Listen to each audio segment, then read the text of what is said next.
किंवा शहरातली एखादी आधुनिक महिला असो, थायरॉइड बद्दल अगदी डॉगमॅटिकली जोरात ती बोलत असते, कारण खूप लोकांना हल्ली थायरॉइडचे प्रॉब्लेम्स असतात. आणि त्यामुळेच असेल कदाचित अमेरिकन थायरॉइड असोसिएशन आणि युरोपियन थायरॉइड असोसिएशनने हा आठवडाच मुळी जनजागृतीसाठी, म्हणजे to create the public awareness amongst the society about this particular illness, they started doing so. And that's how the Indian Medical Association Sholapur branch, how it will remain behind it, because we know that we care. The IMA Solapur always care for its members and also cares for the all citizens of city of Sholapur. Rather, I would say not only Sholapur, the entire nationwide. We know this thyroid is creating a lot of disturbances in our day-to-day routine. In old days, people never used to find a solution if they used to get fatigue. थकवा खूप येतो, खूप थकल्यासारखं होतं, कामात निरुत्साह वाटतो, अशा complaints खूप वेळा निग्लेक्टच केल्या जायच्या. आणि आता मात्र खूप काही नवीन गोष्टी, नवीन तपासण्या, ह्याच्यामुळं खूप माहिती आपल्याला थायरॉइड बद्दल सगळ्यांनाच मिळायला लागली. आणि त्यामुळंच आता आम्ही ठरवलं की आपल्याकडं एवढी छान टीम आहे आय एम ए सोलापूरची, आणि इतके छान एक्सपर्ट्स आहेत. And I'm so happy to say thanks to my beloved friend, Dr. Rohini Deshpande, who is a wonderful OBGYN and a very expert in the field of thyroid and its disorders, and also a very young budding endocrinologist in the city, Dr. Poonam Bajaj Bhutada, who accepted our invitation at a very short notice, because we realized that this day is coming and it was just 2 days we were started preparing. And I am really thankful to the women's wing who came forward. You know, the IMA always works with its wings, and one of the very active wing is women's wing, and we have a equally vibrant Dr. Manjusha Shah as chairman and Dr. Nanda Magai as secretary, who accepted this task to do so, and my vibrant secretaries as well. Yes, Dr. Mantale, Dr. Tanmangi Zog, and Dr. Monica Ombardan joined hands to organize this particular public forum. हा एक लोकांसाठी, लोकांनीच केलेला असा चांगला कार्यक्रम आम्ही तुमच्यासोबत सादर करत आहोत. मित्रांनो, माझी तुम्हाला सगळ्यांनाच विनंती आहे, कारण मी बघतो कित्येक लोकांनी, जवळ 55 लोकांनी आता लॉग इन केलंय, पण तुमचे प्रश्न तुम्ही चॅट बॉक्समध्ये आवर्जून टाका. आमची टीम ते प्रश्न डेफिनेटली वेचण्याचा प्रयत्न करेल आणि तुमच्या सगळ्या शंकांचं निरसन करायचा नक्की प्रयत्न करेन. परत एकदा इंडियन मेडिकल असोसिएशन सोलापूर ब्रँचचा अध्यक्ष या नात्याने मी तुमच्या सगळ्यांचं मनापासून स्वागत करतो आणि पुढील सूत्रे ह्या आय एम ए विंगच्या सेक्रेटरी डॉक्टर नंदा मगई यांच्या हाती सुपूर्द करतो. Doctor Nanda Magai, she is OBGYN, gynecologist in the city of Sholapur, a very vibrant, you can say, a personality. I remember when she was president last year of Solapur OBGYN Society, conquered the president award across the nation with her hard work, and she was supported by Secretary Dr. Monica Umbardan. Dr. Manjusha is an anesthesiologist, again a very active anesthesiologist, I can say, gone to not only national but also international level, grabbing so many prizes and rewards. And now she is the chairman of this women's wing. So Nanda, the stage is yours now.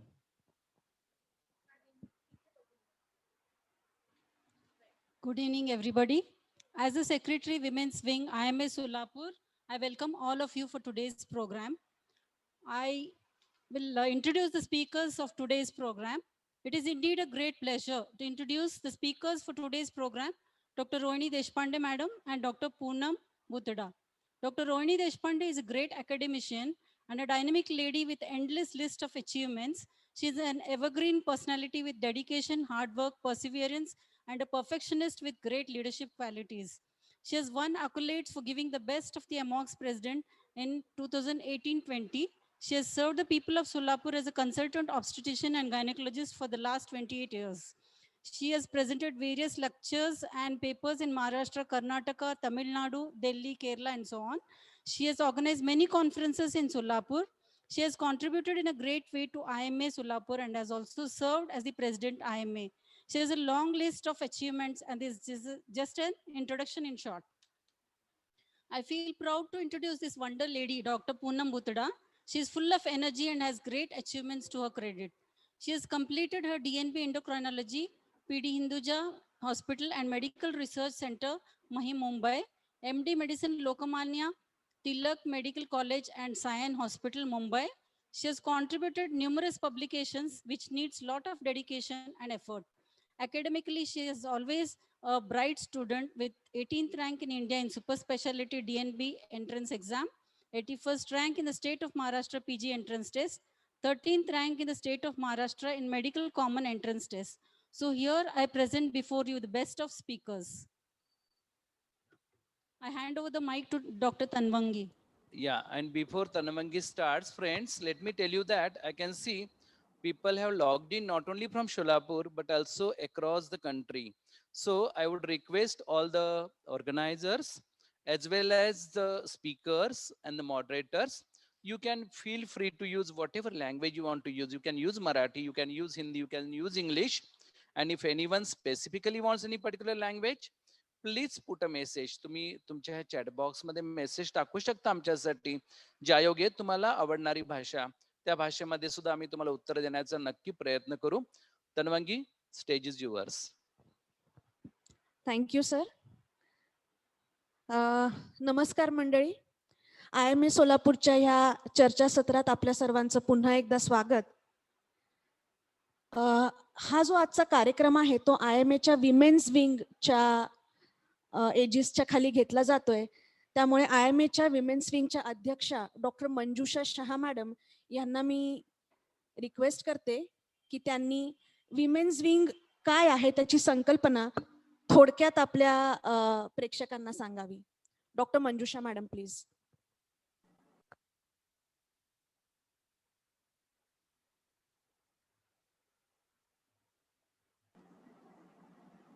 नमस्कार मंडळी. World thyroid डेच्या निमित्ताने IIMA Solapur women's वीकच्या अंतर्गत आजच्या चर्चासत्रामध्ये आपणा सर्वांचं स्वागत. 25 मे हा दिवस वर्ल्ड थायरॉइड डे म्हणून संपूर्ण जगभरात साजरा केला जातो. त्यानिमित्ताने आजच्या या चर्चासत्रामध्ये सर्वसामान्य जनतेच्या मनामध्ये असणाऱ्या प्रश्नांची उत्तरं, त्यांच्या मनामध्ये असणारे समज गैरसमज हे नक्कीच दूर होण्यासाठी मदत होणार आहे याची मला अगदी खात्री आहे. आज आपल्याला IIMA विंगच्या अंतर्गत 2 स्पीकर्स उपलब्ध झालेले आहेत. डॉक्टर रोहिणी देशपांडे ज्या स्त्रीरोग तज्ज्ञ आहेत आणि डॉक्टर पूनम बजाज भुतडा ज्या एंडोक्रायनॉलॉजिस्ट आहेत. ह्या आपल्याला आजच्या चर्चासत्रामध्ये पूर्णपणे थायरॉइड ग्रंथीबद्दल आणि त्याच्या आजाराबद्दल व्यवस्थित मार्गदर्शन करतील. थायरॉइड ग्रंथी बाबत बोलायचं झालं तर आपल्या सर्वांना माहिती आहे की आपल्या शरीरामधील सर्व क्रियांचं संतुलन हे थायरॉइड ग्रंथी करत असते. आणि म्हणूनच ह्या चर्चासत्रामध्ये आपण आजच्या थायरॉइडच्या विकारांबद्दल, आजारांबद्दल, त्याच्यासाठी काय ट्रीटमेंट घ्यावी, त्याच्याबद्दलचे गैरसमज, ह्या सर्व गोष्टींबद्दल आपण आज माहिती करून घेणार आहोत. तर सर्वप्रथम मी पहिला प्रश्न मी आजच्या चर्चासत्रामध्ये मी डॉक्टर रोहिणी देशपांडे यांना विचारते की थायरॉइड ग्रंथी म्हणजे आजचा जो वर्ल्ड थायरॉइड डे आहे हा आपण जो साजरा करतो आहोत याबद्दल आपण थोडी माहिती द्यावी, याचं महत्त्व सर्वांना समजावून सांगावं. आणि दुसरा प्रश्न असेल की आपल्या देशामध्ये आणि बाहेरच्या देशांमध्ये किती टक्केवारी आहे की ज्याच्यामध्ये थायरॉइडच्या आजारांचं प्रमाण आपल्या देशामधलं किती आहे आणि इतर देशांमध्ये किती आहे याबद्दल आपण सर्वांना थोडीशी माहिती द्यावी. डॉक्टर रोहिणी.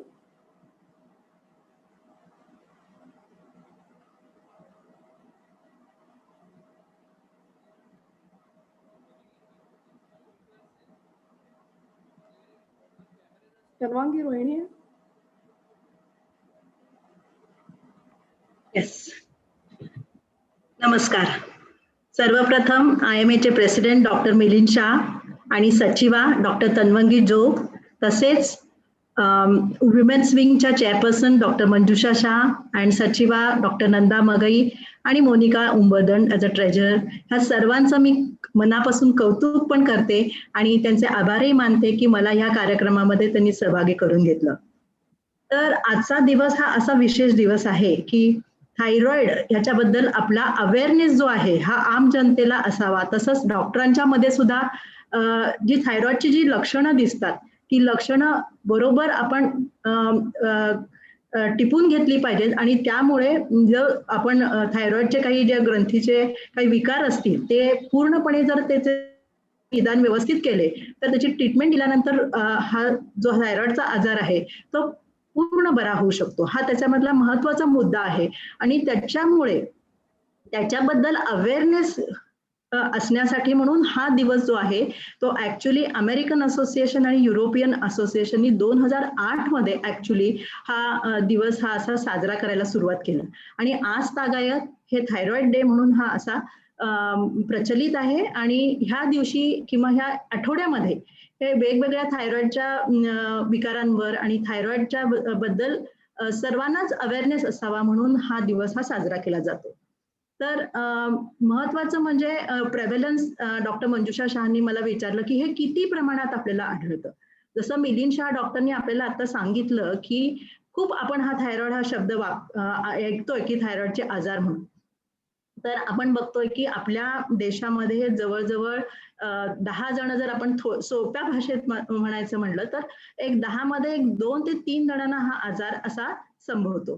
तर इतका तो कॉमन झालेला आहे आणि त्याच्यामध्ये थायरॉइडमध्ये मुख्यतः 2 प्रकारचे आजार आहेत. एक म्हणजे हायपोथायरॉइडिझम म्हणजे कमी प्रमाणात थायरॉइडचे संप्रेरक आपल्या शरीरामध्ये असणे आणि जास्त असणे. तर कमी असण्याचे प्रमाण जे आहे ते जवळजवळ 28 ते 30% आपल्याला आढळतं आणि जास्त करून आपल्याला ते स्त्रियांमध्ये आढळतं. त्याच्यामुळे याच्याबद्दल अवेअरनेस असणं हे खूप गरजेचं आहे आणि जसं मिलिंद शाह डॉक्टरनी सांगितलं की त्याची लक्षणं जी आहे की खूप थोडासा टायर्डनेस वाटणं, फटीग वाटणं किंवा कधी कधी काही लोकांना जे वंध्यत्व असतं किंवा काही प्रेग्नन्सीमध्ये काही समस्या असतात, रिपीटेड अबॉर्शन्स वगैरे, तर ह्याच्यामध्ये सुद्धा हाचा आजार आपल्याला आढळतो. आणि सगळ्यात महत्वाची सूचना इथे द्यायची की कित्येक वेळेला मानसिक रोग सुद्धा म्हणजे डिप्रेशन वगैरे हे जे असतात हे सुद्धा थायरॉइड हे कारणीभूत असू शकतं. म्हणून ओल्ड एज मध्ये किंवा असे जेव्हा काही रिस्क फॅक्टर्स असतात त्याच्यामध्ये आम्ही थायरॉइडची जरूर चिकित्सा करतो आणि म्हणूनच अवेअरनेससाठी हा थायरॉइडचा दिवस आपण आज म्हणजे वेगवेगळ्या चर्चासत्रातून साजरा केला जातो. मला अजून एक विचारायचं होतं डॉक्टर रोहिणी की हा जो प्रिव्हॅलन्स आहे जसं की आपल्या देशामध्ये जसं की 11% प्रमाण ॲज कम्पेअर्ड टू UK आणि USA जिथे 2% आणि 4.5 ते 5% प्रमाण आहे, पण आपल्या देशामध्ये 11% प्रमाण, याच्यामागे काय कारण असू शकतं? खूप छान प्रश्न आहे Manju madam.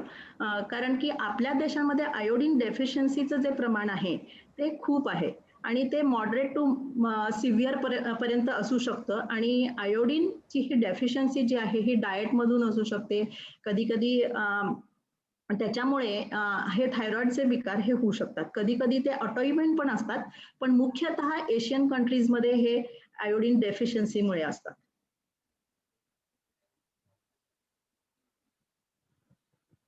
Thank you Rohini madam. Iodine बद्दल तुम्ही आता बोललात तर बरेच म्हणजे काही वर्षांपूर्वी ना आयोडाइज्ड मीठ या गोष्टीची खूप चर्चा झाली होती. मार्केटमध्ये आयोडाइज नमक अशा मोठ्या मोठ्या जाहिराती यायच्या.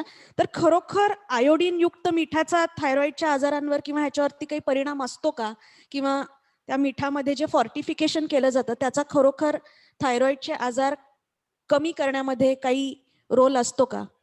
ऍक्च्युली 1973 मध्ये नेपाळमध्ये ऍक्च्युली आयोडीन डेफिशियन्सीचं जे आहे त्या प्रमाण हे त्याच्यामध्ये जास्त स्टडी झालेला होता आणि जेव्हा ज्या बायकांना अगदी सिव्हिअर आयोडीन डेफिशियन्सी होती त्यांच्या मुलांना सुद्धा जन्मतःच काही गोष्टी अशा क्रेटिनिझम म्हणजे वाढ खुंटलेली असायची किंवा मेंदूची डेव्हलपमेंट कमी, डेव्हलपमेंटल डिले, ग्रोथ डिले आणि उंची कमी वगैरे असे काही आजार संभवले होते. त्याच्यामुळे त्यांनी एक उपक्रम हातामध्ये घेतला होता, तो म्हणजे आयोडीन युक्त असलेले मीठ.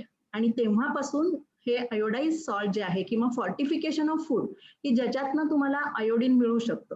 आता कित्येक असे अन्नाचे घटक आहेत की त्याच्यामध्ये आयोडीन हे उपलब्ध आहे. खरं तर आपल्याला खूप कमी आयोडीन लागतं, जसं की आपण 200 टू लेस देन 200 मायक्रोग्रॅम्स. तर हे जे आहे ते डाएटमध्ये एरवी मिळत असतं, पण ज्या ठिकाणी हे आयोडीन युक्त अशा गोष्टी अशा मिळत नाही आहेत किंवा डाएटमध्ये डेफिशियन्सी आहे त्यांच्यामध्ये हे आयोडाइज्ड सॉल्टचं फॉर्टिफिकेशन सुरू केलं होतं आणि त्याचा आउटकम खरंच चांगला होता की पेरिनेटल म्हणजे एस्पेशली प्रेग्नंट बायकांच्या मध्ये ह्याचा आउटकम हा खूप चांगला आलेला आहे. एस्पेशली जी मुलं जन्मली ह्याच्यातनं त्यांची इंटेलेक्च्युअल डेव्हलपमेंट किंवा ओव्हरऑल ग्रोथ वगैरे ह्याच्यामध्ये त्याचे परिणाम आपल्याला दिसून आलेले आहेत. त्याच्यामुळे this is a very established kind of a fact की आयोडाइज सॉल्ट हे असावे. ओके, म्हणजे आयोडीन युक्त नमक डेफिनेटली इट वर्क्स, हे आपल्याला ह्याच्यातून टेक होम मेसेज. आता मी आजच्या बडिंग आपल्या यंग स्पीकरकडे वळते, डॉक्टर पूनम भुतडा. तर थायरॉइड खूपदा ऐकतो, पण नेमके थायरॉइडचे हे सर्वसामान्य आजार काय असतात? थायरॉइड तर ग्रंथीचं नाव आहे, त्याचे आजार कोणकोणते असतात आणि त्यांची नेमकी लक्षणे कोणकोणती असतात? Doctor Poonam. Okay, hello everyone. Basically थायरॉइडचे आजार समजून सांगण्याआधी थायरॉइड म्हणजे काय हेही बऱ्याच साऱ्या लोकांना माहित नसतं. तर थायरॉइड म्हणजे एक आपल्या नेकमध्ये म्हणजे गळ्याच्या समोरच्या भागामध्ये एक ग्रंथी असते, ग्लँड असते, जिचं काम असतं एक T3 आणि T4 नावा.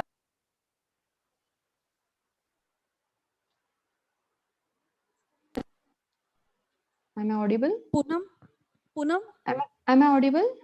या, तू म्यूट झाली Yeah. होतीस, प्लीज पुन्हा Okay, बोलू okay, शकशील sorry. का? या बेसिकली थायरॉइडचे आजार डिस्कस करण्याच्या आधी हे इम्पॉर्टंट आहे की सर्वांना माहित असावं की थायरॉइड म्हणजे नेमकं काय. तर थायरॉइड नावाची एक ग्रंथी आहे जी आपल्या गळ्याच्या समोरच्या भागामध्ये असते, जी एक 2 ग्रामच्या साईजची एक ग्रंथी असते. ठीक आहे, तर त्या ग्रंथीचं काम आहे T3 T4 नावाचे 2 हॉर्मोन्स बनवणं. तर बेसिकली थायरॉइडचे आजार आपण 3 भागामध्ये डिवाइड करतो. एक हॉर्मोनशी रिलेटेड आजार, दुसरं गॉयटर आणि तिसरे कॅन्सर्स. तर हॉर्मोनशी रिलेटेड आजारमध्ये 2 आजार मेन आहेत, एक हायपोथायरॉइडिझम आणि हायपरथायरॉइडिझम. हायपो म्हणजे कमी आणि हायपर म्हणजे जास्त. तर जेव्हा थायरॉइडची ग्रंथी गरजेपेक्षा कमी हॉर्मोन बनवते त्याला आपण हायपोथायरॉइडिझम म्हणतो, आणि जेव्हा ती गरजेपेक्षा जास्त हॉर्मोन बनवते त्याला आपण हायपरथायरॉइडिझम म्हणतो. हे 2 वेगळ्या टोकाचे आजार आहेत ज्यामध्ये उलटी सिम्पटम म्हणजे बेसिकली पूर्ण रिव्हर्स सिम्पटम पेशंट्स मध्ये दिसतात.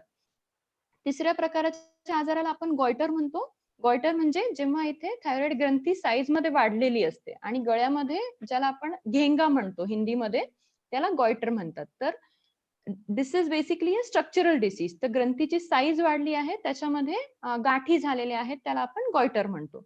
आणि शेवटचा प्रकार म्हणजे काही त्यामध्ये थायरॉइड कॅन्सर्स आहेत. तर हे सगळे थायरॉइडचे आजारांचे प्रकार आहेत जे आपण मेन पॉप्युलेशन मध्ये आढळून येतात.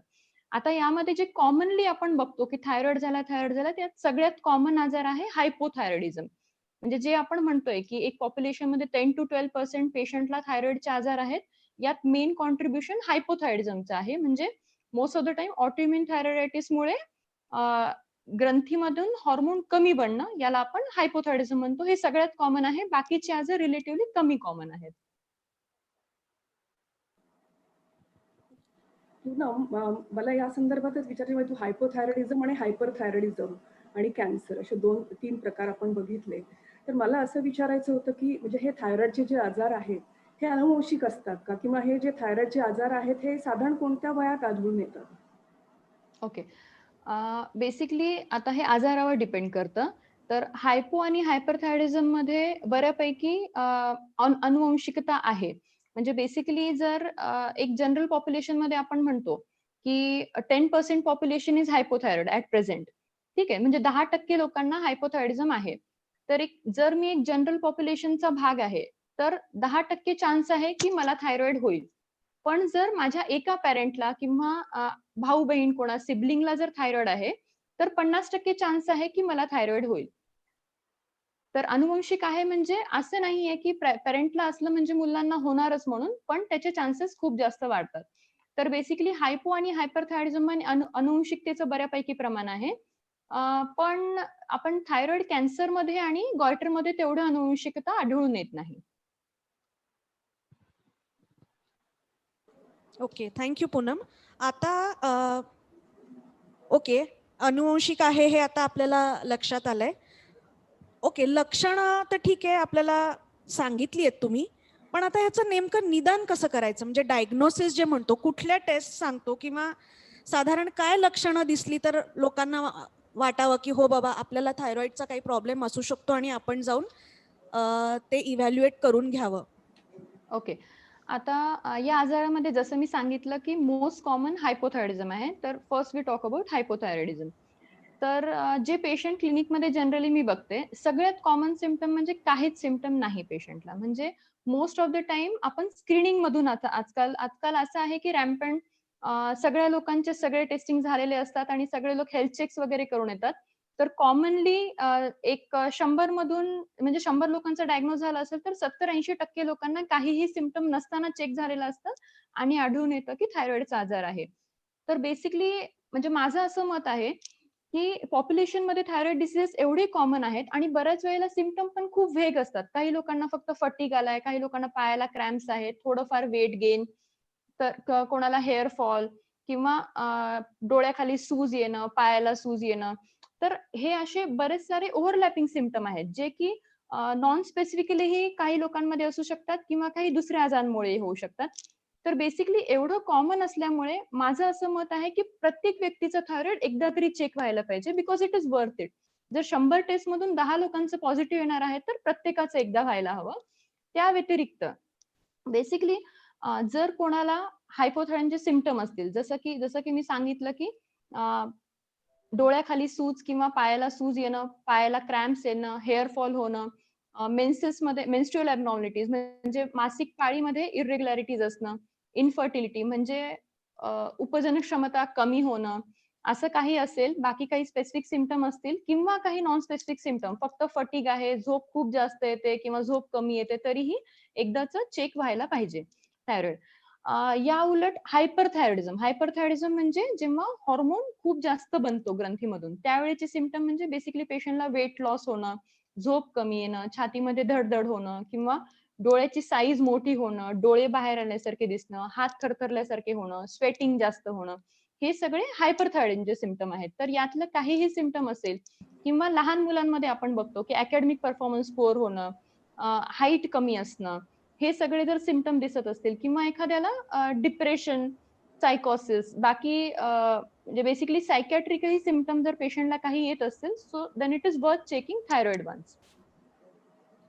तो ही पालकांना एक खूप महत्वाची टिप आहे की लहान मुलं शेवटी सांगू शकत नाहीत, आपल्याला ओळखावं लागतं की पेरेंट्सनी कधी अलार्मिंग सायन्स की अरे बापरे काय सिम्पटम्स माझ्या मुलामध्ये किंवा काय लक्षणं माझ्या मुलामध्ये किंवा पाल्यामध्ये दिसलीत तर मी डॉक्टरांकडे जाऊन थायरॉइडचं इव्हॅल्युएशन करून घ्यावं. ह्याबद्दल पण मॅडमनी आपल्याला खूप टिप्स दिल्या.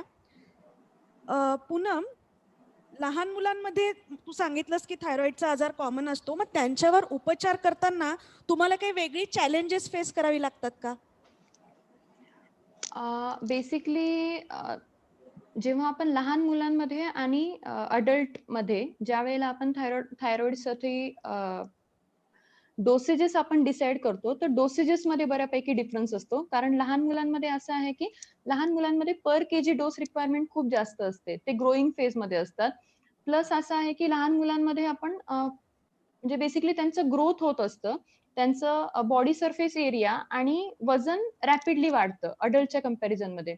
तर अडल्ट्स मध्ये जसं बऱ्याच वेळा असं तुम्ही ऐकत असाल की खूप दिवस झाले, म्हणजे 4 वर्ष झाले मला 100 मायक्रोग्रामच डोस चालू आहे. लहान मुलांमध्ये जनरली तसं नसतं. एव्हरी 3 to 4 मंथ जसं त्यांचं बॉडी सरफेस एरिया वाढतो, त्यानुसार त्यांच्या थायरॉइडच्या हॉर्मोनची रिक्वायरमेंट वाढते, त्यामुळे डोसमध्ये फ्लक्च्युएशन लवकर होतात. प्लस सेकंड गोष्ट, जर अडल्ट्समध्ये थोड्या काळासाठी पेशंटचं TSH थोडंफार अल्टर्ड आहे, तर त्यांना परमनंट डॅमेज काही होत नाही. पण लहान मुलांमध्ये जर TSH थोड्या जास्त काळांसाठी रेज्ड आहे, तर त्याच्या स्टेचरवर त्याचा इफेक्ट होतो. बेसिकली हाईट मधला तो एक क्रिटिकल टाइम आहे की त्या ड्युरेशन मध्ये चाइल्ड हाईट गेन करणार आहे. तर मग त्यामध्ये ते थोडे लॅगिंग बिहाइंड होतात आणि नंतर आपण करेक्ट केल्यानंतर ती कॅचअप ग्रोथ होते, पण जेही ते 1 or 2 सेंटीमीटर जे लॉस होतं ते परमनंट लॉस असू शकतो. तर त्यामुळे स्पेसिफिकली लहान मुलांमध्ये आपण चेकिंग करताना फॉलोअप थोडे फ्रिक्वेंट असतात, डोसेजेस मध्ये डिफरन्सेस आहेत. प्लस हायपरथायरॉइडिझम बद्दल आपण बोलायला म्हटलं तर बेसिकली अडल्ट्स मध्ये आपण जे ड्रग आपण सेफली यूज करतो, लहान मुलांमध्ये तेवढ्या त्याच्या सेफ्टीज इस्टॅब्लिश नाहीयेत किंवा रेडिओआयडिन ॲब्लेजन म्हणजे there are pros and cons. Basically 18 इयर्सच्या खाली जेव्हा आपण रेडिओआयडिन ॲब्लेजन करतो लहान मुलांचं, एक radioiodine basically will come in the treatment part, treatment options मध्ये. काही थेरपीज आपण लहान मुलांमध्ये थोडं आपल्याला लक्ष देऊन लक्षपूर्वक कराव्या लागतील. म्हणजे थोडक्यात काय की ऍडल्ट्स पेक्षा लहान मुलांमध्ये जास्त काळजीपूर्वक ट्रीटमेंट द्यावी लागते, कारण त्यांच्यात जर डॅमेज झालं तर त्याचे इफेक्ट्स हे परमनंट असू शकतात, ते डॅमेज, असं मॅडमनी सांगितलं. बरोबर आहे. आता ही लहान मुलांमधली लक्षणं आणि त्यांच्यामधले डोसेस याबद्दल पूनमनी अगदी छान समजावून सांगितलं आहे सगळ्यांना. पुढचा प्रश्न मी डॉक्टर रोहिणी यांना विचारते की प्रेग्नन्सी आणि थायरॉइड ह्याचं काय महत्व आहे, किंवा वंध्यत्व आणि थायरॉइड ह्याचा काही संबंध आहे का?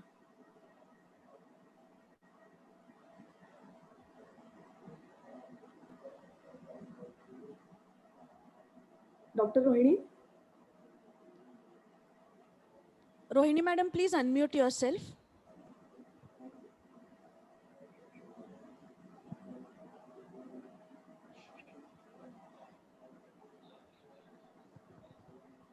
मंजुषा मॅडम, तोवर तुम्ही पूनमला पुढचा प्रश्न विचारता का?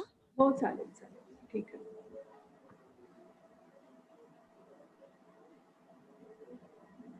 पूनम, एकदा का थायरॉइडचं निदान झालं की ट्रीटमेंट जी घ्यावी लागते, बऱ्याच म्हणजे सर्वसामान्य जनतेला असा प्रश्न असतो की आपण ही ट्रीटमेंट घेतली आहे, एक थोड्या दिवसांनी परत ते तपासणी करतात आणि थायरॉइडचं प्रमाण नॉर्मल झाल्यानंतर डॉक्टरांच्या म्हणजे सल्ल्याच्या अगेन्स्ट ते ट्रीटमेंट बंद करतात. तर या बाबतीत तुझं काय म्हणणं आहे की ही ट्रीटमेंट पुढे कशी चालू ठेवावी, या संदर्भात तू कसं मार्गदर्शन करशील? ओके. तर बेसिकली आपण सर्वात आधी हायपोथायरॉइडिझम बद्दल बोलूयात. So as it is common, hypothyroidism मध्ये दोन टाईपचे हायपोथायरॉइडिझम असतात. एकाला आपण ओव्हर्ट हायपोथायरॉइडिझम म्हणतो आणि एकाला सबक्लिनिकल हायपोथायरॉइडिझम म्हणतो. ओव्हर्ट हायपोथायरॉइडिझम म्हणजे बऱ्यापैकी कमी हॉर्मोन बनत आहे थायरॉइड ग्रंथीमध्ये आणि त्या पेशंटला बऱ्यापैकी सिम्पटम आहेत हायपोथायरॉइडिझमचे. तर या पेशंटचं ट्रीटमेंट जनरली लाईफ लॉंग चालतं. ठीक आहे. आणि सबक्लिनिकल हायपोथायरॉइडिझम मध्ये ही दोन टाईप आहेत. काही लोकांचं TSH फक्त मिनिमली वाढलेलं असतं. Generally as a cut off generally आम्ही TSH 10 चा कट ऑफ घेतो. TSH जर एखाद्या पेशंटचं 10 च्या पुढे गेलं आहे एकदाही कधी लाईफमध्ये, तर most of the time 99% chances आहेत की त्या पेशंटला ट्रीटमेंट लाईफ टाईम लागेल. म्हणजे TSH जनरली 10 च्या पुढे आहे, तर ते निर्दर्शवतं की आता हे हायपोथायरॉइडिझम हाशिमोटोज हायपोथायरॉइडिझम आहे. म्हणजे हाशिमोटोज हायपोथायरॉइडिझम म्हणजे एक टाइप ऑफ ऑटोइम्यून डिसीज आहे, ज्यामध्ये की थायरॉइडमध्ये काही लिम्फोसाइट नावाच्या ब्लड सेल्स असतात, त्या इन्फिल्ट्रेट करतात आणि मग डॅमेज चालू करतात त्याचं. बेसिकली जेव्हा TSH आपलं 10च्या खाली असतं, ते थोडंसं पोस्ट व्हायरल हायपोथायरॉइडिझम वगैरेमुळे बऱ्याच साऱ्या केसेस झाले असतात, ज्यांच्यामध्ये रिकव्हरी चांगली होते. तर जनरली 10च्या पुढे TSH आहे म्हणजे मोस्ट कॉमनली हाशिमोटोज हायपोथायरॉइडिझम आहे, जो की प्रोग्रेसिव्ह डिसीज आहे. एकदा लिम्फोसाइटने इन्फिल्ट्रेट केलंय, म्हणजे आता जरी TSH त्याचं 10-11 झालेलं असेल, म्हणजे बेसिकली थायरॉइडची ग्रंथी थोडीफार आता हॉर्मोन बनवत आहे. ग्रंथी पूर्ण ठप्प झालेली नाहीये. पण पुढे चालून डॅमेज वाढणार, हळूहळू ग्रंथीचं हॉर्मोन सिक्रेशन कमी होणार आणि हळूहळू या पेशंटची डोस रिक्वायरमेंट वाढणार.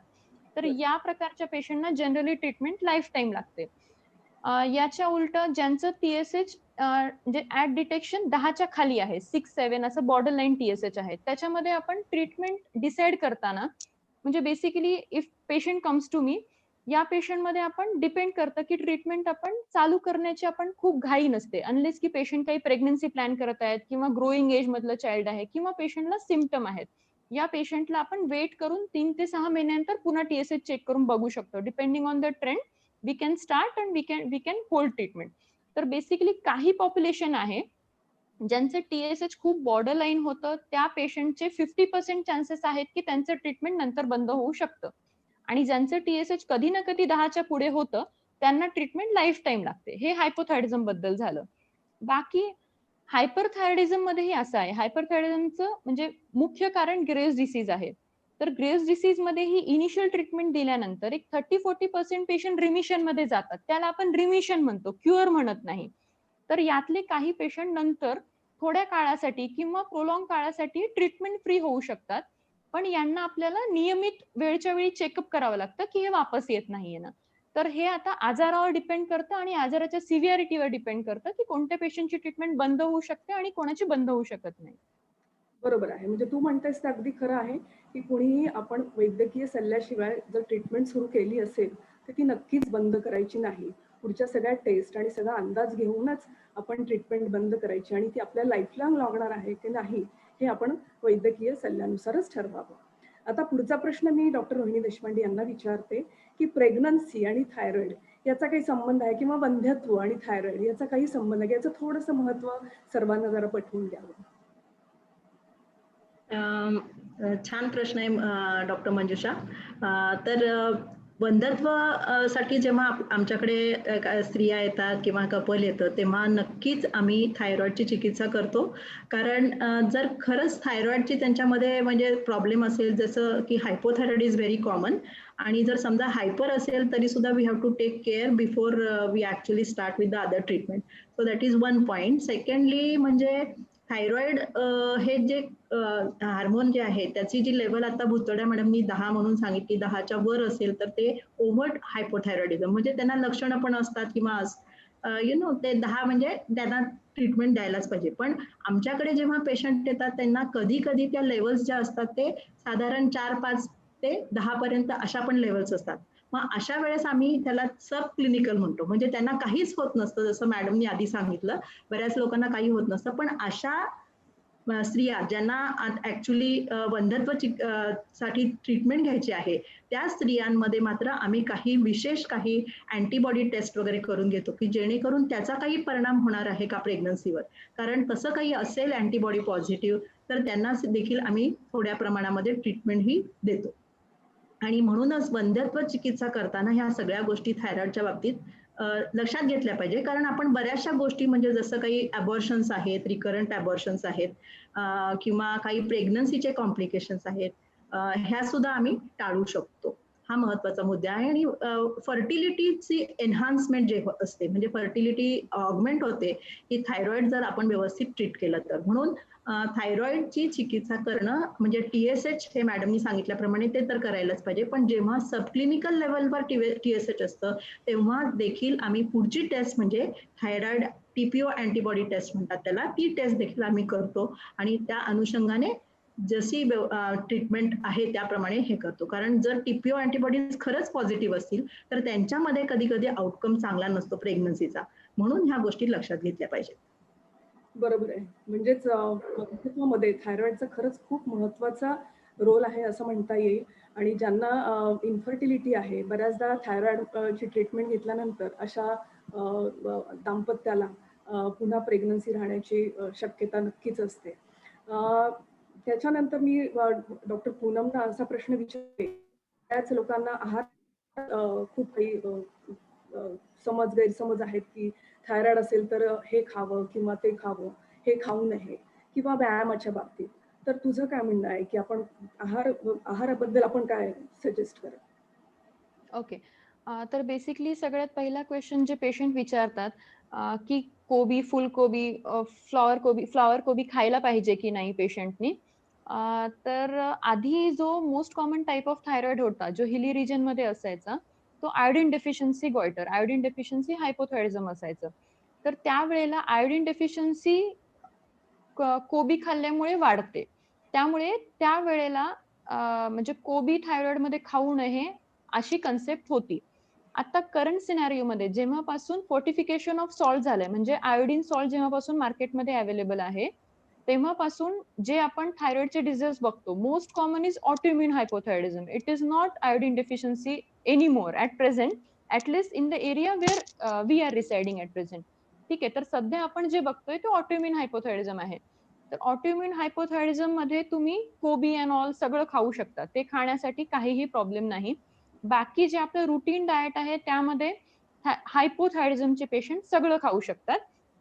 फक्त सोयाबीन जर तुम्हाला थायरॉइडचा आजार आहे म्हणजे जर तुम्हाला हायपोथायरिझम आहे आणि जर तुम्ही थायरॉक्सिनची गोळी सकाळी तुम्ही घेत आहात तर 4 तासापर्यंत तुम्ही सोयाबीन खाऊ शकत नाही. फूड आयटम्स मधून तुम्ही सोयाबीन अवॉइड करायचंय.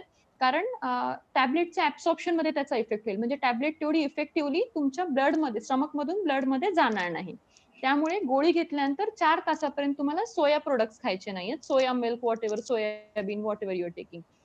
त्या व्यतिरिक्त टॅबलेट्समध्ये बेसिकली जर स्पेशली प्रेग्नंट वुमेनमध्ये वगैरे आपण कॉमनली कॅल्शियम आणि आयर्नच्या टॅबलेट सोबत देतो. तर थायरॉइडची टॅबलेट घेतल्यानंतर 4 तासापर्यंत तुम्हाला कॅल्शियम आणि आयर्नचे टॅबलेट घ्यायचं नाहीये, कारण त्यामुळेही थायरॉइड टॅबलेटच्या ऍब्सॉर्प्शनवर इफेक्ट होतो. अदर दॅन दॅट मेजर डाएटमध्ये हायपोथायरॉइडिझम मध्ये काही फरक पडत नाही. Patient can take everything what ever he wants. आणि थायरॉइडची टॅबलेट घेतल्यानंतर एक अर्ध्या तासापर्यंत त्यांना काही खायचं नाहीये, कारण त्यामुळेही टॅबलेटच्या ऍब्सॉर्प्शनवर इफेक्ट होतो. म्हणजे गोळी सकाळी उठल्याबरोबर त्यांना अनुषापोटे म्हणजे खाली पोट गोळी घ्यायची आणि त्याच्यानंतर अर्ध्या तासापर्यंत इतर काही खायचं नाहीये. हे झालं हायपोथायरॉइडिझम बद्दल. आता हायपरथायरॉइडिझम म्हणजे बेसिकली ग्रंथीमधून हॉर्मोन एक्सेस बनतोय. आता जसं की आपल्याला माहिती आहे ग्रंथीमधून हॉर्मोन बनण्यासाठी रॉ मटेरियल आयोडीन आहे. सो लॉजिकली जेवढं आपण जास्त रॉ मटेरियल प्रोव्हाइड करणार तेवढी हायपर ऍक्टिव्ह ग्लँड खूप जास्त आयोडीन बनवेल. तर आपल्या डाएटमध्ये मेनली आयोडीन एक सी फूड मधून येतं. सी फूड म्हणजे बेसिकली जे ही सी फिश किंवा सी प्रॉन्स वगैरे आपण खातोय त्यामध्ये आयोडीन कंटेंट जास्त असतं. किंवा कधी कधी काही पेशंट वेट लॉस साठी सी वीड्स वगैरे घेतात, तर त्यामुळेही त्यामध्ये आयोडीन कंटेंट खूप जास्त असतं. तर हे त्यांना डाएटमध्ये अवॉइड करायचंय. प्लस आता आजकाल खूप सारे डायटरी सप्लिमेंट्स लोक घेतात, काही प्रोटीन पावडर घेत असतील किंवा काही टॅबलेट्स घेत असतील. तर जर हायपरथायरॉइडचे पेशंट अशा वेळेला काही सप्लिमेंट घेत आहेत, तर त्यांना फक्त कंटेंटमध्ये मी एकदा चेक करायला सांगते, की चेक करा की आयोडीन कंटेंटमध्ये नाहीये. कारण आता जनरल डाएटमध्ये आपल्या एक डाएटमध्ये 50 to 70 मायक्रोग्राम आयोडीन पर डे असेल, तर टॅबलेटमध्ये एखाद्या मल्टीव्हिटॅमिनच्या टॅबलेटमध्ये 100 मायक्रोग्राम किंवा 200 मायक्रोग्राम पर्यंत आयोडेड असू शकतं, which can be toxic for that patient. तर त्यांना तेवढं एक चेक करून घ्यायचंय. बाकी म्हणजे iodise salt if they can avoid it is very good. If they cannot avoid it doesn't have a great impact as such. बरोबर आहे. In म्हणजे fact, काय खावं? Poonam, I will tell you, this is one of the $1,000,000 question in the chat box as well, because there are so many questions have come from Dr. Deshmukh, Neelam, Titiksha, and all of them they're asking about the diet, because you must have seen in the literature or on the net, there are so many actually the publications about the diet. They say banana is good and this particular, as you said, cabbage is not good, soya is not good, and that's why I think people have a lot of confusion, but you explained it really very, very well. Yes, please continue. Thank you. आता हे आहाराबद्दल सांगितलंच पूनम, पण व्यायामाबद्दल अजून काही ह्याच्यामध्ये तुला विशेष काही सांगावंसं वाटतं? नाही, बेसिकली हायपोथायरॉइडिझम साठी तर असा कुठलाच व्यायाम नाहीये जो म्हणजे लॉजिकली फक्त काय आहे की लिम्फोसाइट ग्रंथीला इन्फिल्ट्रेट करतायत आणि त्यामधल्या सेल्सना किल करतायत. तर असा कुठलाच व्यायाम नाहीये जे की त्याचं डिसीज प्रोग्रेशन कमी करू शकतो. पण हायपरथायरॉइडिझमसाठी मी सांगते, बेसिकली कुठलाही ऑटोइम्युन आजार असेल तर तो थोडासा स्ट्रेसमुळे वाढतो. अशा कुठल्या प्रूव्हन थेरीज नाहीयेत, but basically my teacher use to do it and I also do it. तर मी पेशंटला थोडंसं योगा प्राणायाम करायला सांगते, स्पेसिफिकली हायपरथायरॉइडच्या पेशंटला. तसेही ते हायपरथायरॉइडिझम स्टेटमुळेही थोडेसे स्ट्रेस्ड आउट असतात आणि जसं थोडं स्ट्रेस लेवल कमी होतं तर तसं sorry I am so sorry am I audible? Yes yes.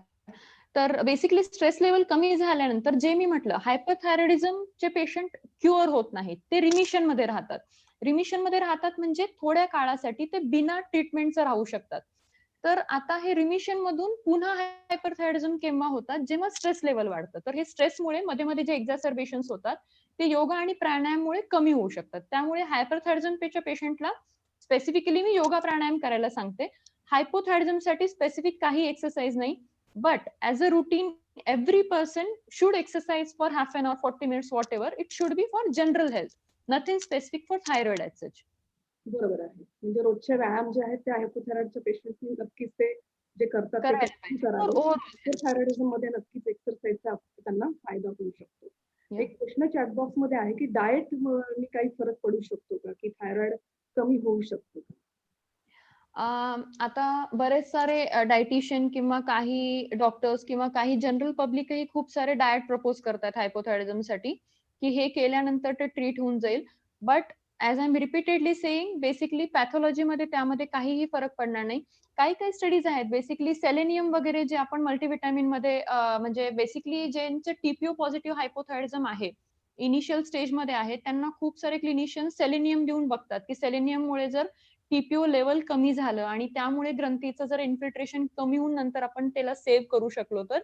पण अशा प्रूव्हन स्टडीज नाहीयेत. म्हणजे त्यामुळे बऱ्याच साऱ्या जे मेटा अनालिसिस आहेत तर दॅट हॅज प्रूव्हन की त्यामुळेही काही फरक पडत नाहीये.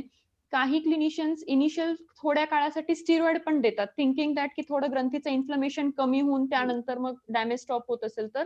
But that also doesn't work. So basically both of them have no effect. No diet, no exercise have any effect. Once you have TPO positivity, if it is strongly positive, slowly lymphocyte will invade your gland and ultimately it will stop working. आणि basically मला पेशंटला नेहमी सांगायचं असतं की hypothyroidism is not a disease, it is a deficiency. म्हणजे जी तुमची ग्रंथी hormone बनवत नाहीये ते फक्त तुम्ही बाहेरून आपण त्यांना देतोय एका पर्टिक्युलर डोस मध्ये TSH नॉर्मल राहण्यासाठी. जर आपण ह्याला प्रॉपरली ट्रीट केलं, TSH नॉर्मल होण्या एवढा आपण डोस दिला तर पेशंटला त्याचा मेजर काही त्रास होत नाही आणि जे आपण ड्रग देतोय ते खूप सेफ आहे. म्हणजे किडनी, लिव्हर कशावरही त्याचा साईड इफेक्ट नाहीये, कारण ते बॉडीमध्ये बनलेलं हॉर्मोन आहे. It is not a foreign, it is not a drug basically. तर त्यामुळे तुमच्या बॉडीवर काही साईड इफेक्ट होणार नाही. तर एवढं सगळं म्हणजे कुठून तरी मी काहीतरी म्हणजे आयुर्वेदिक प्रिपरेशन व्हॉट एव्हर घेतलंय, हे मी 4 महिन्यासाठी घेतो, एवढ्या 4 पुढे घेतो, याच्यानी कमी होईल, त्याच्यानी कमी होईल. एकतर कमी कशानेच होणार नाहीये आणि प्लस तुम्ही त्याला एवढं जे स्ट्रेच करतायत एवढं मोठं त्याच्याने काही अचीव्ह होणार नाहीये. जरी हायपोथायरॉइडिझम झालं, it can be treated very nicely and very safely.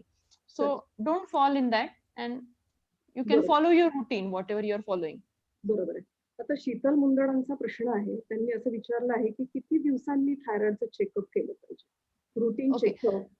So it depends on patient to patient. आता जर सपोज पेशंटला ओव्हर हायपोथायरॉइडिझम, सपोज पेशंट आता पहिल्यांदा प्रेझेंट झालाय आणि आपण त्याला काहीतरी ड्रग स्टार्ट केलंय. आता ड्रग जनरली आपण जेव्हा एक डोस डिसाईड करतो त्यावेळेला एक इनिशियल TSH लेवल आपण बघतो, पेशंटचं वेट बघतो, पेशंटचं सिम्पटम बघतो आणि आपण अर्जन्सी बघतो की आपल्याला किती अर्जंटली ट्रीट करायचंय. समजा प्रेग्नंट पेशंट आहे किंवा पेशंटला प्रेग्नन्सी प्लॅन करायचं आहे किंवा एक चाइल्ड आहे जो ग्रोईंग एज मध्ये आहे, तर यांना आपण थोडा हायर डोसेस इनिशियल स्टार्ट करतो की रॅपिड करेक्शनसाठी. तर बेसिकली एकदा आपण चालू केलं ट्रीटमेंट त्यानंतर आपण एक 2 to 3 मंथच्या नंतर चेक करून बघणार. किंवा जर प्रेग्नंट फिमेल असेल maybe I call her after 1 month, 1.5 month, कारण मला रॅपिड करेक्शन हवंय थायरॉइडचं. त्यावेळेला एकदा इनिशियली जोपर्यंत आपण डोस टायट्रेट करतोय, डोस टायट्रेशन म्हणजे एकदा डिसाईड करण्यासाठी की पेशंटला आता किती डोस लागणार, तोपर्यंत आपल्याला 3 मंथली करावा लागेल. एकदा पेशंटचा डोस स्टेडी झाला त्यानंतर आपण म्हणजे जर प्रेग्नन्सी वगैरे काही प्लॅन नाहीये, काही मेजर प्रॉब्लेम नाहीये, तर आपण 6 मंथली बोलवू शकतो.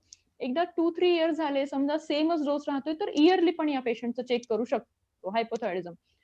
इन्स्टेड हायपरथायरॉइडिझम मध्ये पेशंटला बऱ्यापैकी फ्रिक्वेंट चेकिंग लागतात, कारण त्या पेशंटमध्ये फ्लक्च्युएशन खूप जास्त होतात.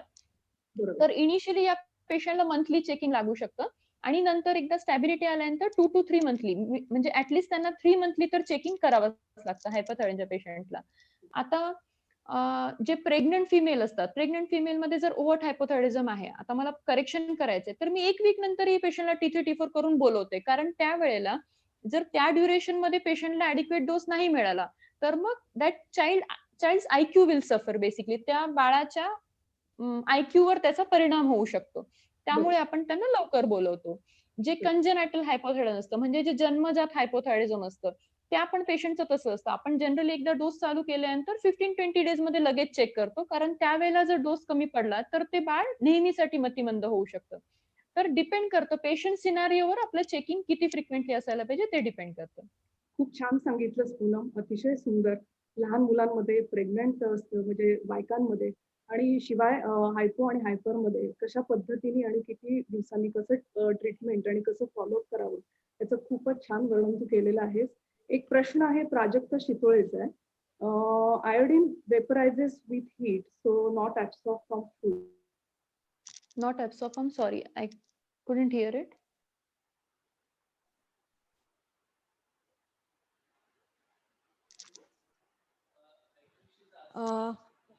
Sorry, the question was not audible to me. Yeah. The She question was is, asking that iodine vaporizes with heat, so not absorb from the food. म्हणजे अन्न शिजवताना हे आयोडीन वेपराइज होतं, हे खरं आहे का? बेसिकली असं आहे की जेव्हा आपण आयोडीन सॉल्टचं फॉर्टिफिकेशन केलं गेलं त्यावेळेला ह्या सगळ्या गोष्टी लक्षात ठेवलेल्या होत्या की किती अमाऊंट मध्ये, जसं 5 पार्ट्स पर मिलियन आपण त्याचं फोर्टिफिकेशन केलेलं आहे. तर हे सगळं म्हणजे कुकिंग मध्येही आयोडीन वेपराईज होतं. प्लस ज्या वेळेला आयोडीनचं फोर्टिफिकेशन होतं त्यावेळेला मार्केटमध्ये येईपर्यंतही थोडं त्याचं क्वांटिटी डिटोरेट होतं. पण ज्या वेळेला फोर्टिफिकेशन केलं होतं त्यावेळेला हे सगळं कन्सिडर करून केलेलं आहे की जोपर्यंत ते कंझ्युमर पर्यंत येईल आणि जोपर्यंत ते वेसलमध्ये कुक प्रोडक्ट सोबत जेव्हा कंझ्युम केलं जाईल त्यानंतर ही सफिशियंट आयोडीन मिळावं एवढं फोर्टिफिकेशन आपण अमाऊंट त्यामध्ये टाकलेलं आहे बेसिकली गव्हर्नमेंटनी.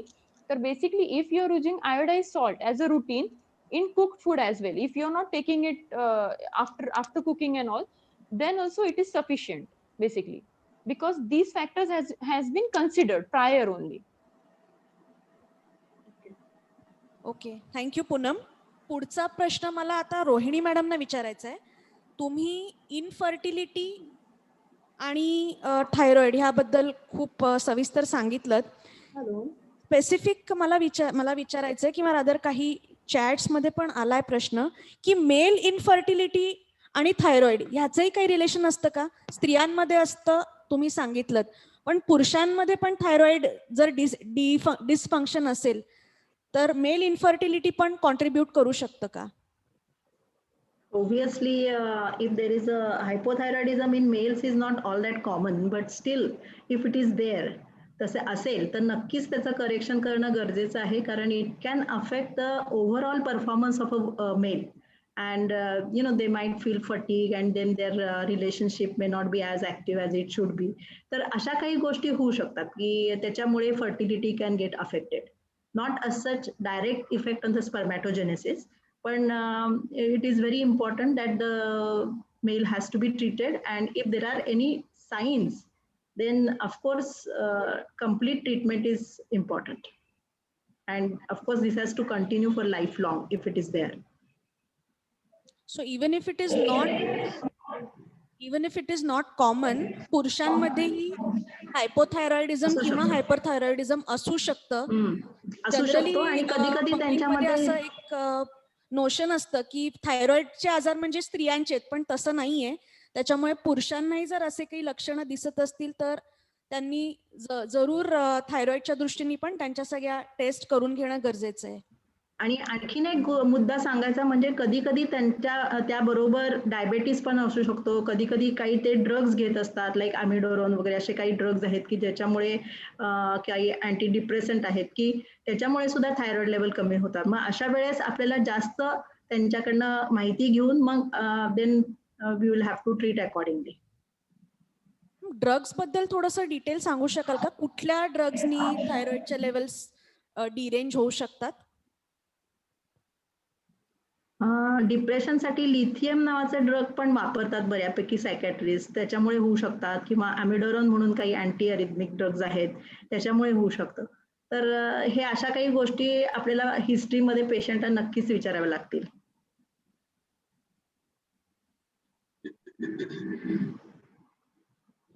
ओके, सध्याच्या सिनेरिओमध्ये थोडासा काही हिस्ट्री विचारायला लागेल. सॉरी विसरले मी, रेडिएशन जर काही दिलं असेल काही कारणांसाठी तर त्याच्यामुळे सुद्धा thyroid can get affected. Okay, excess म्हणजे कॅन्सरसाठी किंवा इतर कुठल्या आजारासाठी जर रेडिएशन थेरपी दिली असेल तरी पण थायरॉइडच्या फंक्शनवरती किंवा त्याच्या आणि काही पुरुष जर समजा रेडिएशन डिपार्टमेंटमध्ये असतील आणि त्यांचा थायरॉइड शील्ड केलं नसेल एक्सरेज वगैरे घेताना, तर क्युम्युलेटिव्ह डोस जो असतो तो रेडिएशनचा जास्त होतो आणि then the thyroid can get affected. So it's very important that occupational hazard also to be kept in mind.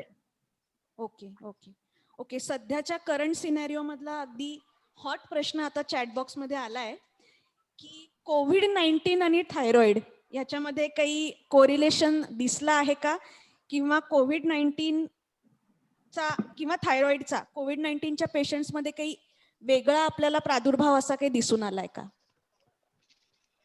दोघींपैकी कोणी उत्तर देऊ शकता please? Nothing as of now. Nothing as of now. म्हणजे no correlation as of now. Not to the knowledge. The prior question about infertility, basically I would like to add to it. म्हणजे बऱ्याच वेळेला patient young female ज्या वेळेला diagnose होतात hypothyroidism सोबत आणि मग त्यांचे parents they are very scared की आता हिचं लग्नाचं कसं, मग हिचं लग्न होईल का, मग आता हिला मुलं वगैरे व्यवस्थित होतील का, म्हणजे ते खूप स्केअर्ड आहेत की आता ह्यांच्या मेन्सेसवर आणि फर्टिलिटीवर त्याचा काही इफेक्ट होणार आहे का. तर बेसिकली म्हणजे this is a public message की hypothyroidism is a easy to treat disease. त्याची ट्रीटमेंट खूप इझी आहे. हे ट्रीटमेंट आपण खूप इझिली करतो. TSH जर नॉर्मल असेल तर पेशंटच्या मेन्सेसवर आणि फर्टिलिटीवर त्याचा काही इफेक्ट होत नाही. फक्त एवढंच आहे की ड्युरिंग प्रेग्नन्सी आपल्याला थोडं फ्रिक्वेंट चेकिंग करून TSH एक नॉर्मल ठेवण्यासाठी आपल्याला त्याचा डोस मेंटेन करावा लागतो, जेणेकरून की बाळाच्या IQ काही इफेक्ट होणार नाही.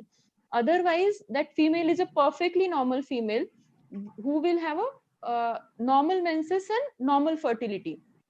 तर बेसिकली हे आणि some actually few days back मी एक पेशंट पाहिली. She came to me at 40 years of age आणि तिला 20 इयर्स मध्ये हायपोथायरॉइडिझम डायग्नोज झालं होतं. पेशंटला ट्रीटमेंट चालू केलेली होती. Patient was primary infertility. पेशंटला म्हणजे उपजन क्षमता पेशंटची कमी होती. तर एक 20 इयर्स साठी कोणीतरी जनरल प्रॅक्टिशनरने तिला सांगितलं की थायरॉइड आहे म्हणजे आता तुला बाळ नाही होणार आणि याच्यासाठी आपण काहीही करू शकत नाही. Now patient is 40 year old आणि आता आपण तिच्यासाठी काहीही करू शकत नाही. म्हणजे बेसिकली इनफर्टिलिटी पेशंट ट्रीटेड होती. TSH नॉर्मल असेल then there was a good chance की इनफर्टिलिटी ट्रीटमेंटमुळे शी कुड हॅव कन्सिव्ड. तर हे जे एक मिसकन्सेप्शन आहे सोसायटीमध्ये की थायरॉइडच्या डिसीजमुळे इनफर्टिलिटी होते आणि मग ती ट्रीट होत नाही, हे चुकीचं आहे. थायरॉइड जर तुमचं ट्रीटेड आहे, तुमचं TSH नॉर्मल आहे, तर दुसऱ्या कुठल्या कारणास्तव इन्फर्टिलिटी आहे का आणि त्याचं आपण वेगळं ट्रीटमेंट करू शकतोय का ते बघणं इसेन्शियल आहे, रादर दॅन थिंकिंग की हे थायरॉइडमुळे आहे आणि आता ह्याचं ट्रीटमेंट होत नाहीये. That is important. आणि प्रेग्नन्सीचा विषय निघाला तर रोहिणी मला विचारायचं आहे, पहिल्या 3 महिन्यामध्ये treating hyperthyroidism is very important और keeping the thyroid levels at normal levels. तर त्याबद्दल थोडंसं सांगणार का? व्हाय it is important?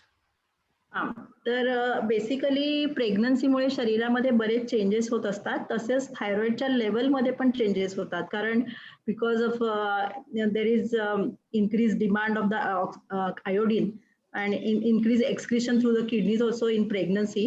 The thyroid level जे नॉर्मल असतात त्याच्यापेक्षा ते थोडं खाली त्याचा कट ऑफ असतो. म्हणून आपण आता सध्या घेतोय तो साधारण 2.5 मिली युनिट्स पर लिटर हा जो आहे कट ऑफ, त्याच्यापेक्षा जर जास्त थायरॉइडच्या लेवल्स असतील तर इट इज अप टू 10, तर that is a sub clinical thyroidism. So हा जो सबसेट आहे त्यामध्ये आपण अँटी TPO अँटीबॉडीज म्हणजे थायरॉइड पॅरॉक्सिडेज अँटीबॉडीज जे असतात तो करतो. त्याच्यामुळे आपल्याला काही ऑटोइम्युन कॉज आहे का ते कळतं. तर सपोज ते निगेटिव्ह असेल, नाही आहे त्यात अँटीबॉडीज, तर then sometimes we may not have to give them the therapy, but we will have to judge with the other factors. पण जर more than 10 असेल TSH तर surely we have to start them with the treatment. आणि पहिल्या 3 महिन्यामध्ये हे करणं खूप आवश्यक आहे, कारण एकतर एम्ब्रियॉनिक डेव्हलपमेंट होत असते आणि लेटर ऑन जी ब्रेनची डेव्हलपमेंट आहे किंवा इंटेलिजंट कोशंट आहे बेबीचा, तर त्याच्यावर सुद्धा त्याचा इफेक्ट होऊ शकतो. म्हणून पहिल्या 3 महिन्यामध्ये त्याची मॉनिटरिंग जी आहे ती मॅडमनी सांगितल्याप्रमाणे व्यवस्थित केली पाहिजे आणि ते फ्रिक्वेंटली ते मॉनिटर पण केलं पाहिजे when we start the therapy. आणि स्पेशली ह्या पहिल्या 3 महिन्यामध्ये करणं खूप आवश्यक आहे.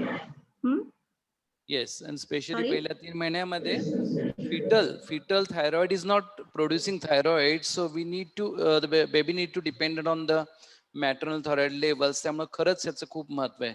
Very good Rohini. Yes, please continue Tanvangi.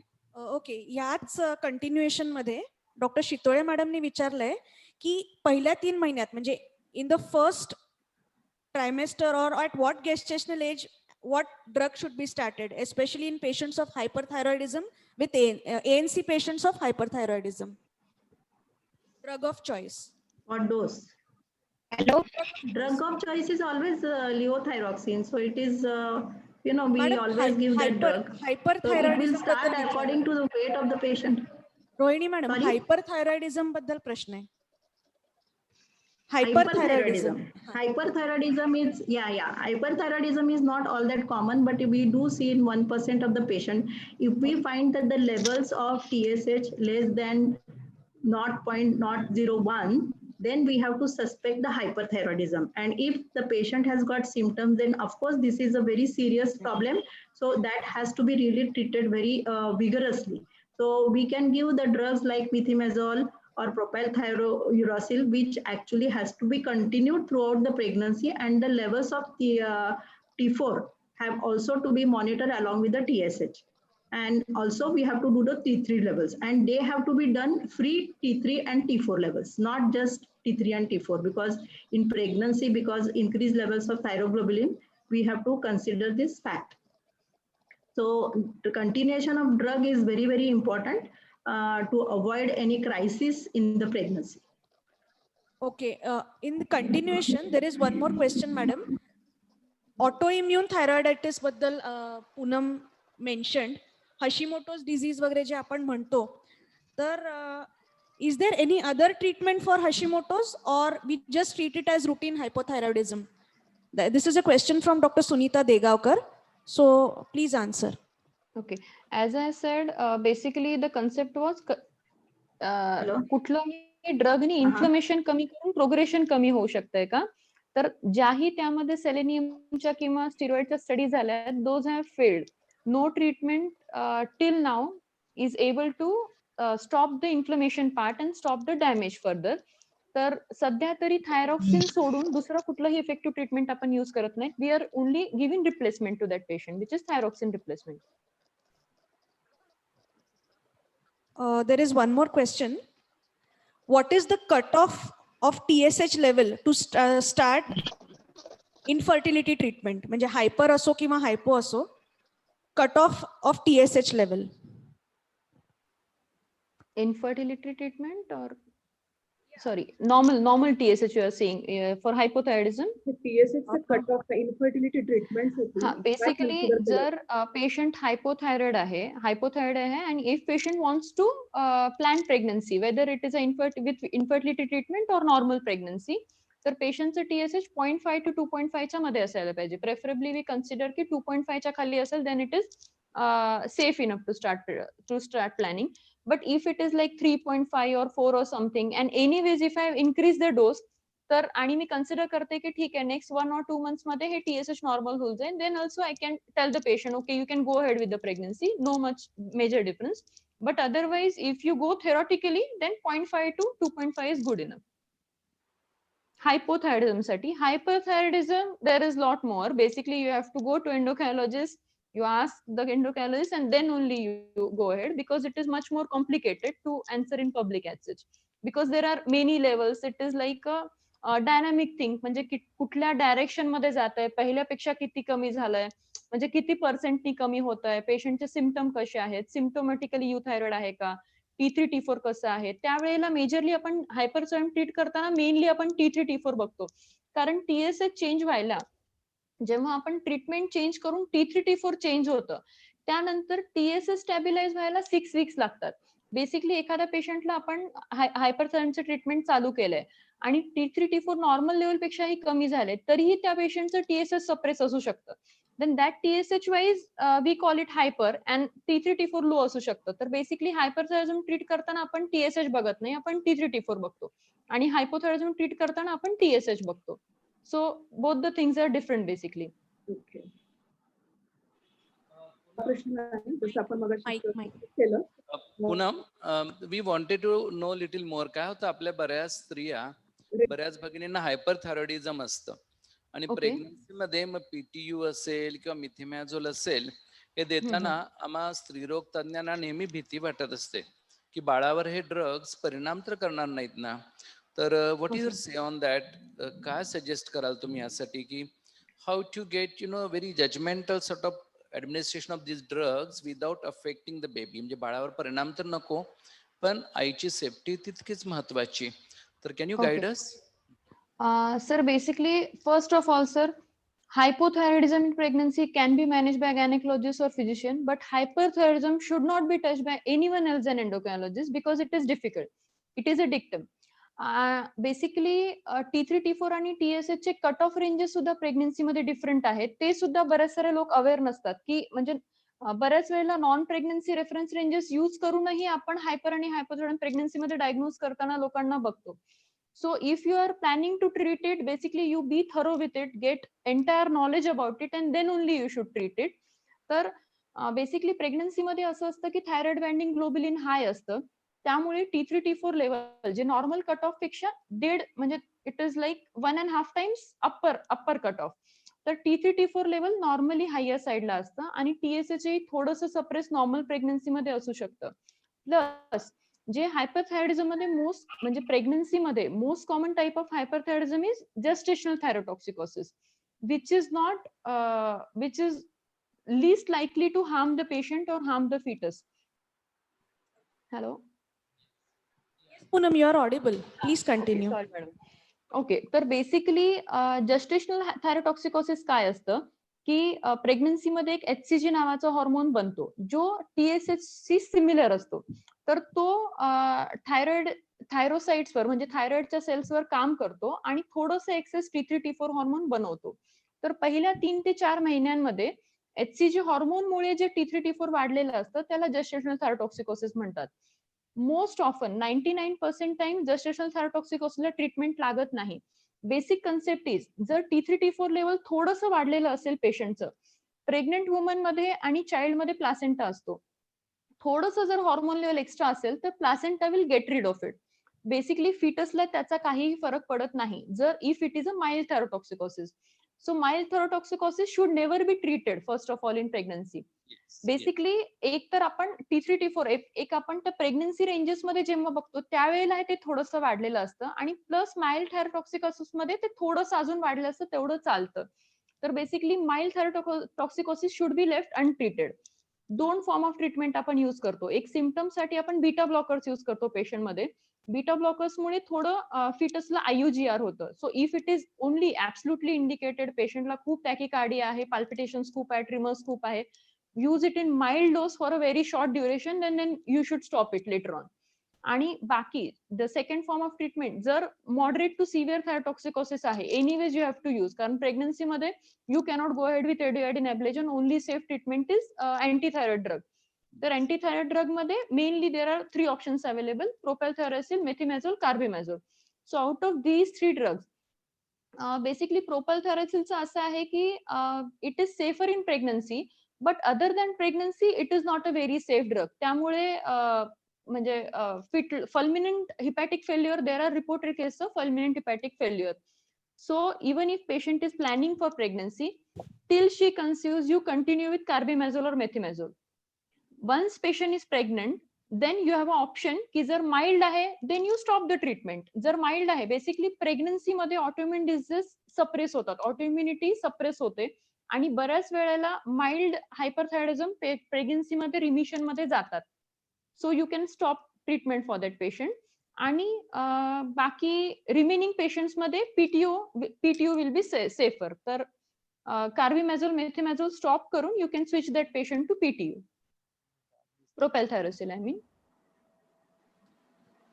Yes, thank you very much Poonam. हा अगदी एक महत्वाचा खरं तर मेसेज आपल्या सगळ्याच उपस्थित लोकांसाठी आहे की कारण हल्ली आम्ही सगळे स्त्रीरोग तज्ञ थायरॉइडची टेस्ट प्रेग्नन्सीत करतो आणि कधी कधी मग थोडंसं वाढलेलं T3 T4 खूप लोकांना अँक्शियस करतं आणि त्यावेळेस हा बीटा HCG आणि शिवाय TSHचं साधर्म आणि त्यामुळे असणारा हा जो थोडा संभ्रमित करणारा प्रकार पेशंटसाठी खूप महत्वाचा खरं तर मेसेज होता. Yes Tanvangi, you can continue.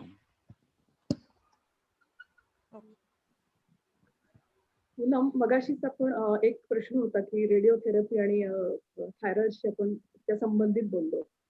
एक प्रश्न आहे की किमोथेरपीचा आणि थायरॉइडचा काही संबंध आहे? आपण रेडिओथेरपी की काही कारणाने किमोथेरपी चालू असेल तर त्याचा थायरॉइड वरती काही परिणाम होऊ शकतो? ओके, जनरली किमोथेरपी मधल्या कुठल्याही ड्रगचं असं मेजर काही इंटरॅक्शन नाहीये, पण असं पेशंट काही specifically if patient is receiving something आणि जर एक हे आहे की ज्या वेळेला पेशंट कॅन्सर ट्रीटमेंटचे पेशंट असतात, किमोथेरपी चालू असते, त्यावेळेला नौशा वॉमिटिंग होऊन पेशंटचं वेट बऱ्यापैकी कमी होतं तर जो आपण थायरॉइडचे डोसेस असतात ते पर केजी डोस रिक्वायरमेंट असतं. तर बऱ्याच वेळेला या पेशंटचं डोस रिक्वायरमेंट कमी होतं कारण त्यांचं वेट लॉस झालेलं असतं त्यामुळे. अदरवाईज ऍज सच म्हणजे कुठल्याही किमोथेरपीच्या ड्रगमुळे थायरॉइडवर खूप काही मेजर इफेक्ट होत नाही. रेडिओथेरपी करेक्ट, जर रेडिओथेरपी हेड नेक एरियाचं झालेलं असेल तर मग ग्लँडचं डिस्ट्रक्शन होऊन देन त्या पेशंटला हायपोथायरॉइडिझम होऊ शकतं, किंवा एखादं पेशंट सबक्लिनिकल आहे त्या पेशंटला ओव्हर म्हणजे त्याचं डोस रिक्वायरमेंट वाढू शकतं बेसिकली. बरोबर आहे.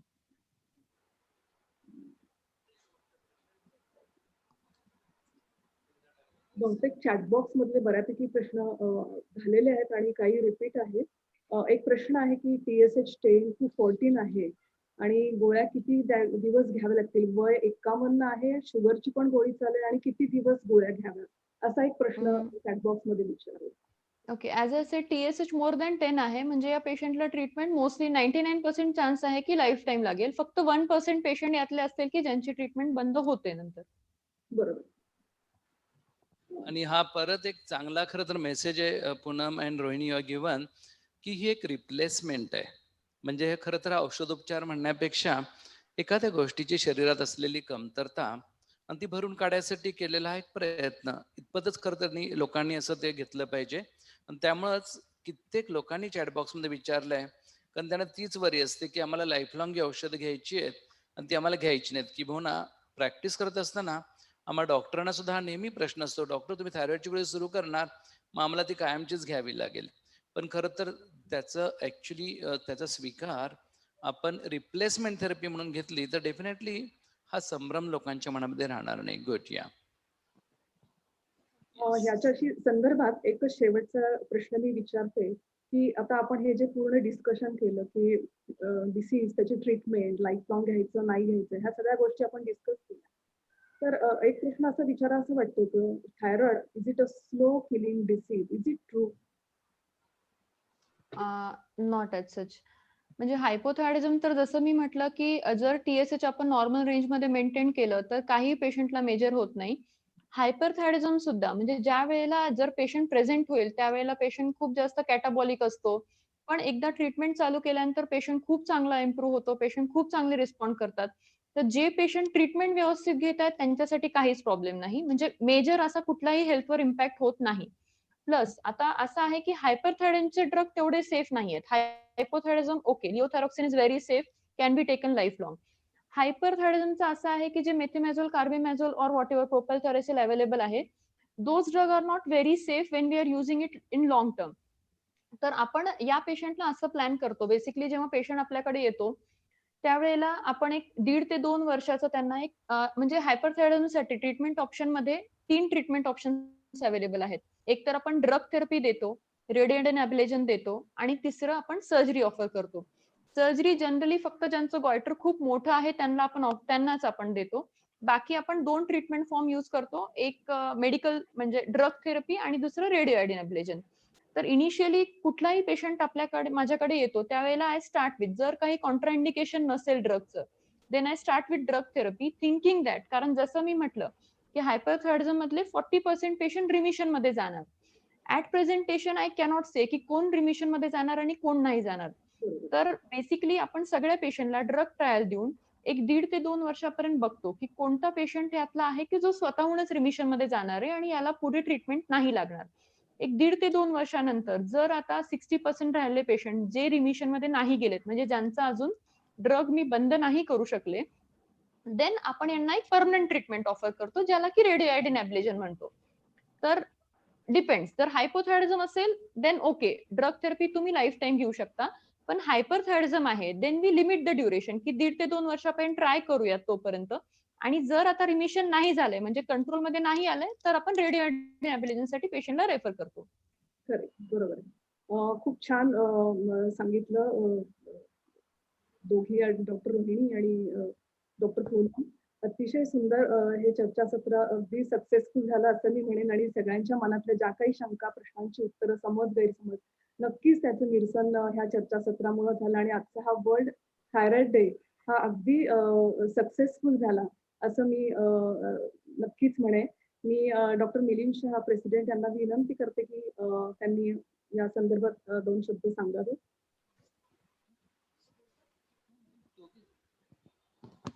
ओके. तर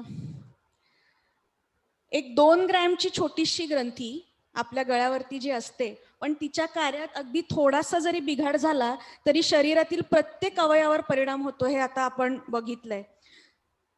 ह्या आजारासाठी एक जागतिक दिन म्हणजे वर्ल्ड थायरॉइड डे ठेवला गेलाय. ह्यावरूनच तुम्हाला या ग्रंथीचं महत्व लक्षात येईल. महत्वाचं इथे हे आहे की थायरॉइडच्या आजारांचं जर वेळेत निदान, लवकर निदान झालं, योग्य ट्रीटमेंट झाली, एस्पेशली हायपोथायरॉइडिझम, जसं दोन्ही आपल्या एक्सपर्ट्सनी सांगितलं, तर पुढचे बरेच कॉम्प्लिकेशन्स टाळता येतात. हे ह्याच्यातून एक टेक होम मेसेज आहे असं मला वाटतं. आणि म्हणूनच हे जे काही गैरसमज आहेत त्याबद्दल समाजात जागरूकता निर्माण व्हावी, ह्याच हेतूने आज आपण हे मार्गदर्शनपर चर्चासत्र आयोजित केलं होतं. येस, आणि खरं तर त्याला अगदी भरभरून प्रतिसाद आपल्या सोलापूरवासियांनी किंवा असं म्हणेन देशवासियांनी, कारण I can see people have logged in not only from Solapur city but so many places in the country. आणि खूप सिनियर ॲक्च्युली गायनेकॉलॉजिस्ट, खूप सिनियर क्लिनिशियन्स, IMA चे पदाधिकारी सगळ्यांनीच लॉग इन करून आम्हाला आमचा उत्साह दणावला म्हटलं तर नक्कीच ती अतिशयोक्ती होणार नाही. किंवा असेच चांगले चांगले कार्यक्रम घेऊन आम्ही तुमच्या समोर येणार आहोत. वेगवेगळ्या तज्ज्ञांना आम्ही रिक्वेस्ट करणार आहोत. आणि त्यामुळेच खरं तर खूप मनापासून आम्हाला कौतुक करायचं ते डॉक्टर रोहिणी देशपांडे आणि डॉक्टर पूनम भुतडा यांचं, की अगदी 2 दिवसाच्या नोटीसवर त्यांनी अगदी छानपणे आमच्या सगळ्याच श्रोत्यांना अगदी चांगला गायडन्स दिला. आणि स्पेशल मेन्शन, जसं आपण म्हणतो कोणाच तर ब्लेसिंग्स, तर आमच्या स्टुडिओमध्ये डॉक्टर संजय देशपांडे आलेले आहेत. त्यांचा प्रेझेन्स आम्हाला खूप कौतुकाचा वाटतो आणि त्यामुळे आम्हाला खूप छान वाटतं की तुम्ही आज इथं आमच्या सगळ्यांच्या बरोबर आहात. मी डॉक्टर नंदा मगेंना विनंती करतो की त्यांनी वोट ऑफ थँक्स प्रपोज करावेत. On behalf of Women's Wing, IMA Solapur, my heartfelt thanks to both the speakers who have covered all the questions in detail and cleared all the doubts about thyroid disease. I also thank Dr. Manjusha and Dr. Tanvangi for conducting this program in a beautiful way. I also thank Dr. Milin Shah, who has supported us throughout this program and has helped in conducting, and he has been here throughout the program with us. Thank you, sir. I also thank Dr. Monica and Dr. Mantale for helping in arranging all the in this program. I also thank Sibella Intas Pharma company who has helped in conducting this program. And I also thank all the doctors throughout the country who have joined this program, and also the public without whom this program would not have been possible. I also thank Mr. Samindra for the audio visuals. Thank you one and all. Dr. Nanda, with your permission, can I say a few words? Yes, ma'am, Sure, please. yeah. Sure. Yes. First of all, hearty congratulations to Team IMA, which is led by Dr. Milin Shah and Dr. Manjusha. It was really a wonderful program, and thank you, Dr. Poonam, for being with us. It was excellent and brilliant, being taking a lot of inputs from you. It was very nice. So I also would like to thank all the viewers and those who have attended the program. Thank you very much for giving me an opportunity. Thank you, Dr. Milin and Dr. Manju. Thank you. Thank you, madam. I think we will look forward, and IMA Solapur, Team IMA will come back with a better, more relevant webinar very soon. Till then, we will say goodbye. Thank you one and all for watching. Bye. Namaskar.